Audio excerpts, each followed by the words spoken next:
Assalamualaikum warahmatullahi wabarakatuh.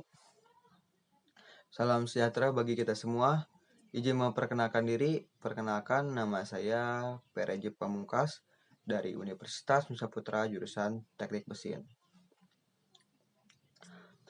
Dalam video kali ini, saya akan menjelaskan ataupun akan menerangkan kembali tentang aktuator pneumatik dan aktuator elektrik. Nah, yang pertama yang saya akan jelaskan yaitu aktuator pneumatik. Aktuator pneumatik adalah metode hemat biaya untuk mengotomatisasi proses industri secara efisien.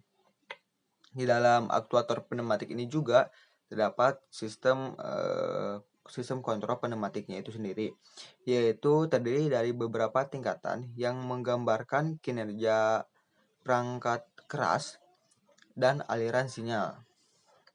Di dalam pneumatik ini terdapat beberapa komponen utama, yaitu terdapat ada 7. Yang pertama yaitu sebagai ataupun sistem pembangkitan udara terkompresi. Yang kedua yaitu ada unit pengolahan udara. Yang ketiga ada katup sebagai pengatur arah, tekanan, dan aliran fluida. Yang keempat ada aktuator. Yang kelima ada sistem perpipaan. Yang keenam ada sensor dan transducer. Dan yang terakhir yang ketujuh yaitu ada sistem kendali dan display. Nah, di sini saya akan mengambil contoh dari katup, yaitu terdiri dari tiga bagian. Yang pertama yaitu ada 2/2, yang kedua yaitu ada 3/2, dan yang ketiga yang terakhir yaitu ada 5/2. Nah, yang pertama yang saya akan jelaskan yaitu yang ke satu yaitu ada 2/2. Nah, katup 2/2 ini yang dimana katup tersebut memiliki dua saluran udara dan memiliki dua proses kerja, yang dimana tekanan tersebut dari silinder akan disalurkan ke saluran ke-1 dan ke saluran kedua. Yang kedua yaitu ada 3/2. Nah, di dalam 3/2 ini katup tersebut memiliki tiga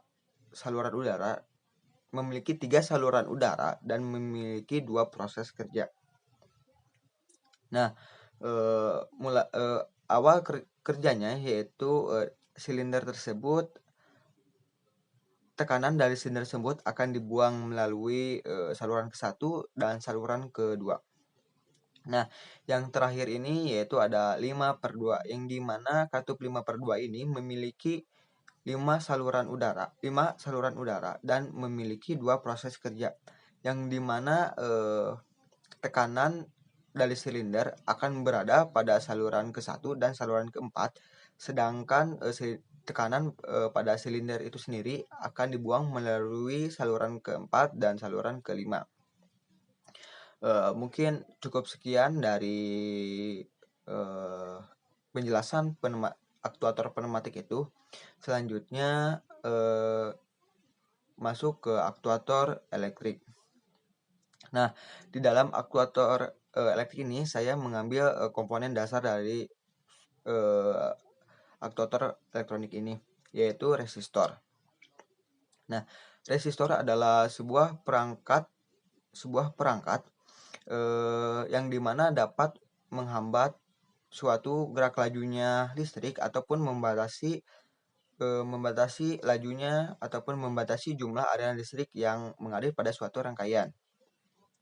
Di dalam resistor ini terdapat beberapa fungsinya itu sendiri.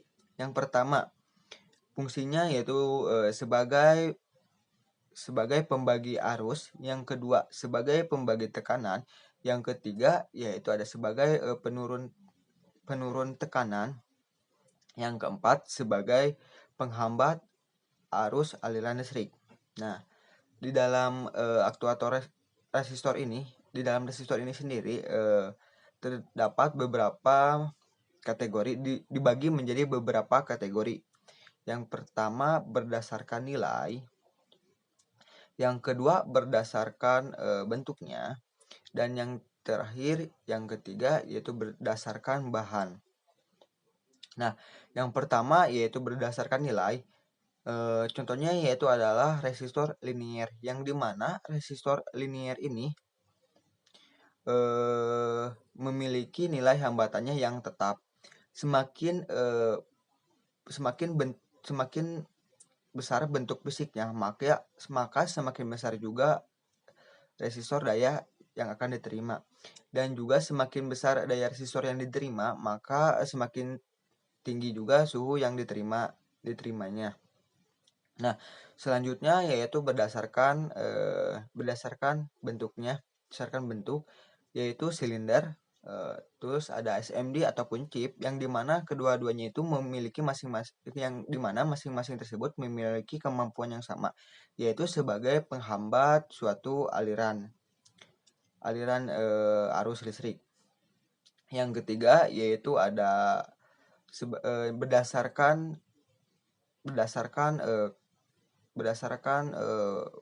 bahannya, ada karbon, ada wire. Nah, karbon ini sendiri berfungsi sebagai untuk menghambat suatu aliran yang ada di situnya, yang berada pada aliran tersebut. Nah, di dalam resistor ini juga memiliki dua simbol yang biasa digunakan oleh, yang pertama yaitu simbol Eropa, yang kedua simbol Amerika dan simbol Jepang. Nah, di dalam resistor ini juga kita dapat menilai dengan bentuk warnanya, dan juga terdapat gelang-gelang yang menjadikan ciri, yaitu gelang ke-1 sebagai angka ke-1, dan gelang kedua sebagai angka kedua, dan yang terakhir yaitu gelang ketiga sebagai banyaknya 0. Nah, mungkin cukup sekian video dari saya tentang aktuator pneumatik dan aktuator elektrik. Mohon maaf apabila ada kesalahan yang kurang enak didengar ataupun ada kata-kata yang kurang. Wabillahi taufiq wal hidayah. Wassalamualaikum warahmatullahi wabarakatuh.